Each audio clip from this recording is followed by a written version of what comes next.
അല്ല, ഈ ഷൈൻ ടോൺ ചാക്കോയുടെ പേര് തന്നെ പല പ്രാവശ്യം എത്രയോ പേര് പറഞ്ഞിരിക്കുന്നു. അയാളെ കയ്യോടെ പിടികൂടിയതാണ്. എറണാകുളത്ത് നിന്ന് അയാളെ കയ്യോടെ പിടികൂടിയതാണ്.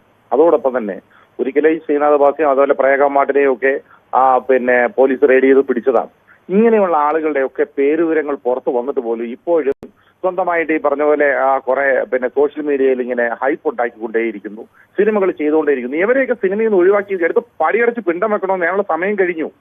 അതാണ് ചെയ്യേണ്ടത്. ബാക്കിയുള്ള ആളുകളെ പോലും ഇതിനകത്തേക്ക് അടിമകളാക്കാതെ, അല്ലെങ്കിൽ അവരെ പോലും ഇതിലേക്ക് പ്രേരിപ്പിക്കാതെ ഇവരെ പോലുള്ള ആളുകളെയൊക്കെ സിനിമയ്ക്കകത്ത് അടിച്ചു പുറത്താക്കിയാണ് വേണ്ടത്. അല്ലാതെ ഈ പറയുന്ന ഈ താന്തോന്നികളായിട്ട് നടക്കുന്ന കുറെ ആളുകൾ അവർ സിനിമ എന്ന് പറഞ്ഞോളം കാണിക്കുന്ന പേക്കൂത്തുകൾ, സിനിമ എന്ന് പറഞ്ഞ് കാണിക്കുന്ന പേക്കൂത്തുകൾ, അങ്ങനെയാണ് ഞാൻ പറഞ്ഞത്. കാണിക്കുന്ന ചില കാര്യങ്ങൾ, അതിന്റെ ഉദാഹരണത്തിന് ഇപ്പൊ റിലീസാവായിരിക്കും സിനിമകൾ എടുത്ത് നോക്കിയാൽ മതി. 400ഓളം സിനിമകൾ റിലീസാവാനിരിക്കുന്നു.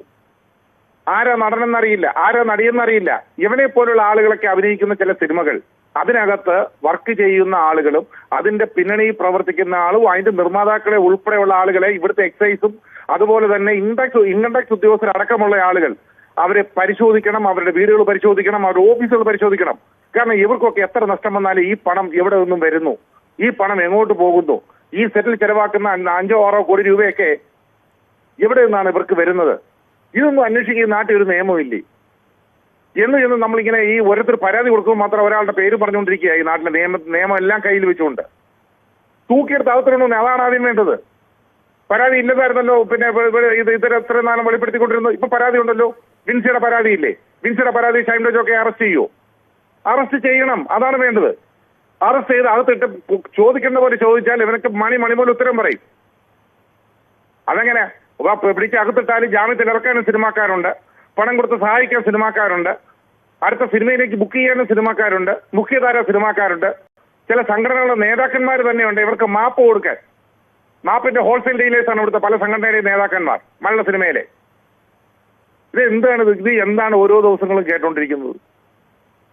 അത് തന്നെയാണ് ഞാൻ പറഞ്ഞത്. ഇത് ഈ ഹേമ കമ്മിറ്റി റിപ്പോർട്ട് വന്നിട്ട് ആ റിപ്പോർട്ട് ഇന്നവരെ പുറത്തുവിടാൻ ഈ സർക്കാരിനെ കൊണ്ട് കഴിഞ്ഞോ? ഈ റിപ്പോർട്ട് പുറത്തുവിടണമെന്നേ. ഇതിന് കാരണക്കാരായ ആളുകൾ ആരൊക്കെയായിരുന്നു, അതിനകത്ത് പേരുവിവരങ്ങളുള്ള ആളുകളുടെ എത്ര വലിയ കൊമ്പനാണെങ്കിലും ആ പേരുവിവരങ്ങൾ പുറത്തുവിടണം. അത് പുറത്തു വരട്ടെ, ജനം അറിയട്ടെ. കാരണം ജനത്തിന്റെ കാശ് കൊണ്ടാണല്ലോ ഇവരൊക്കെ വലിയ ആളുകളാവുന്നത്. ജനം തിയേറ്ററിൽ പോയി സിനിമ കണ്ടില്ലെങ്കിൽ അതിന്റെ അവസ്ഥ എന്താവും?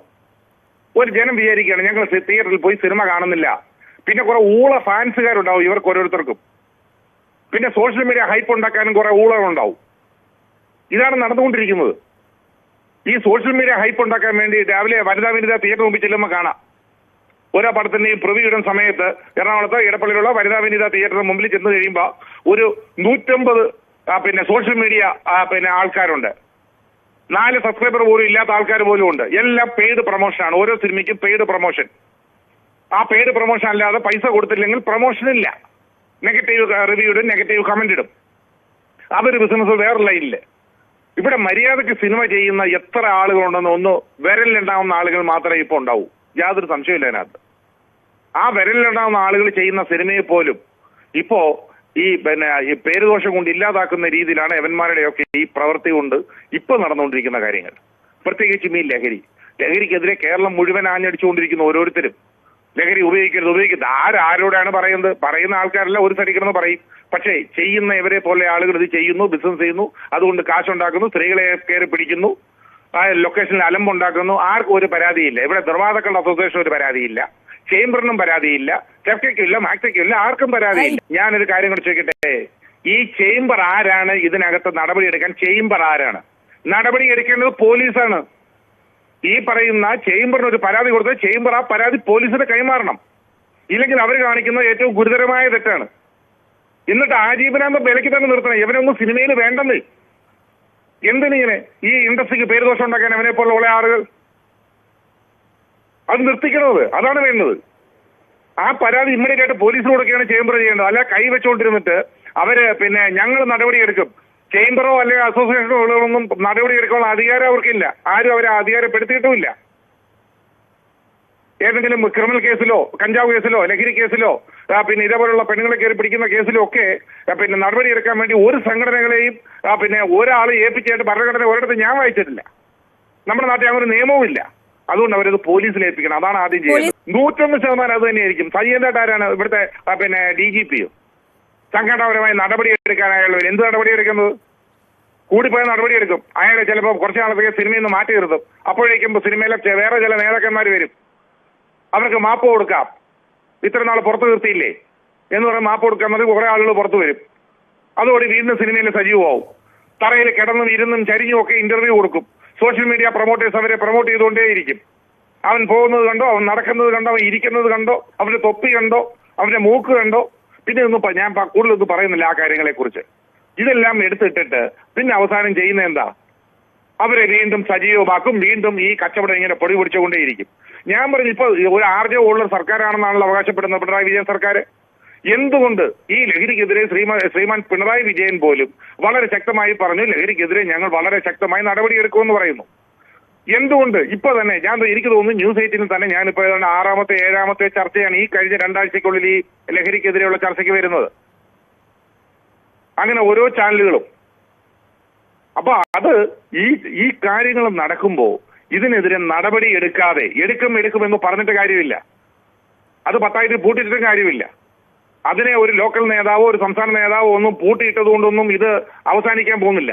ഇതിങ്ങനെ നടന്നുകൊണ്ടേയിരിക്കും. കാരണം ഇതിന്റെ പങ്കുപറ്റുന്ന ആളുകൾ ഇതിനകത്ത് രാഷ്ട്രീയത്തിലായാലും സിനിമയിലായാലും വളരെ സജീവമായിട്ടുണ്ട്. അതുകൊണ്ടാണല്ലോ ഇത്ര നിർവ്യാജം നടക്കുന്നത്. ഈ ഇടയ്ക്കില്ലേ ഒരു തസ്ലീം പറഞ്ഞ ഒരു പെണ്ണെ 2 കിലോ എത്ര 2 കോടിയുടെ കഞ്ചാവുമായിട്ട് പിടിച്ചത്, ഹൈബ്രിഡ് കഞ്ചാവുമായിട്ട് പിടിച്ചത്. അതിനകത്തും പറഞ്ഞല്ലോ 2 താരങ്ങൾക്ക് കൊടുക്കുന്നു. അതിനകത്ത് ശ്രീനാഥ് ബാസിയുടെയും ഷൈനോ ചാക്കോയുടെയും പേര് അവർ പറഞ്ഞില്ലേ?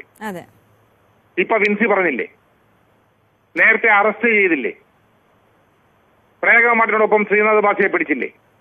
ഇതൊക്കെ എന്താ ഞാൻ ചോദിക്കുന്നത്. എന്നിട്ടും ഇവരിങ്ങനെ സാഹൂതം ഈ ഇൻഡസ്ട്രിയിൽ ഇങ്ങനെ നടക്കുന്നെങ്കിൽ അത് ഈ ഇൻഡസ്ട്രിയുടെ കഴിവുകേടാണ്, മലയാള സിനിമയുടെ കഴിവുകേടാണ്.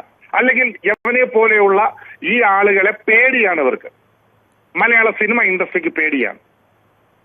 അതിന് പിന്നിൽ വലിയൊരു മാഫിയ ഉണ്ടാവും. അല്ലെങ്കിലൊന്നും ഇതിങ്ങനെ നടന്നു പോകില്ല. 100% ഉറപ്പാണ്. അമ്മയൊന്നും ഒരു നടപടി എടുക്കുന്നില്ല. അമ്മ നടപടി എടുക്കണമെന്നുണ്ടെങ്കിൽ അമ്മയിലേക്ക് മിക്കവാറും ഇപ്പോൾ ഉള്ള അംഗങ്ങളുടെ ചിലപ്പോൾ ഒരു അംഗസംഖ്യ ഒരുപാട് ചുരുങ്ങും. കാരണം ഇത് ലഹരി ഉപയോഗിക്കാതെ ലൊക്കേഷനൊക്കെ വരുന്നവർക്കെതിരെ നടപടി എടുക്കുകയാണെന്നുണ്ടെങ്കിൽ അമ്മ എന്ന സംഘടനയുടെ അംഗസംഖ്യ ഒരുപാട് ചുരുക്കാൻ സാധ്യതയുണ്ട്. കാരണം അവരും ഇത് തന്നെയാണ് ഉദ്ദേശിക്കുന്നത്. ഇത് തന്നെയാണ് അതിനകത്ത് ലോബി ആയിട്ട് പിടിമുറുക്കിയിരിക്കുന്ന ചില ആളുകൾ, പല ലോബികളാണ്. അങ്ങനെ പിടിമുറുക്കിയിരിക്കുന്ന ആളുകളെ ഒരു കാരണവശാലും അവര് പുറത്താക്കാനോ അല്ലെങ്കിൽ ഈ കാര്യങ്ങൾക്ക് അവർക്കൊരു സപ്പോർട്ട് കൊടുക്കാനോ ഇവരൊന്നും ചെയ്യില്ല. ഇപ്പൊ വിൻസിക്ക് സപ്പോർട്ട് കൊടുക്കുമെന്നാണോ പറയുന്നത്? അങ്ങനെയാണെങ്കിൽ അതിജീവിതയായ നടി ആക്രമിക്കപ്പെട്ട കേസിൽ നടിക്കെന്താണ് അവരെന്താണ് കൂടെ നിൽക്കായിരുന്നത്?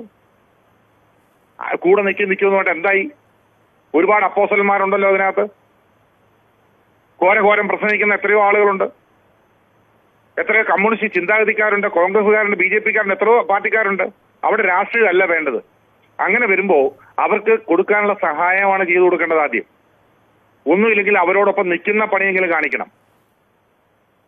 അപ്പൊ ഇതൊന്നും ചെയ്യാതെ ഞങ്ങൾ നടപടിയെടുക്കും, ഞങ്ങൾ ചെയ്യും, മറ്റേത് ചെയ്യും, മറിച്ച് ചെയ്യും എന്ന് പറയും ഏതെങ്കിലും ക്യാമറ കാണുമ്പോൾ വിളിച്ചു പറയുന്നതല്ല ഒരു സംഘടനാ പ്രവർത്തനം എന്ന് എല്ലാവരും മനസ്സിലാക്കേണ്ടതാണ്.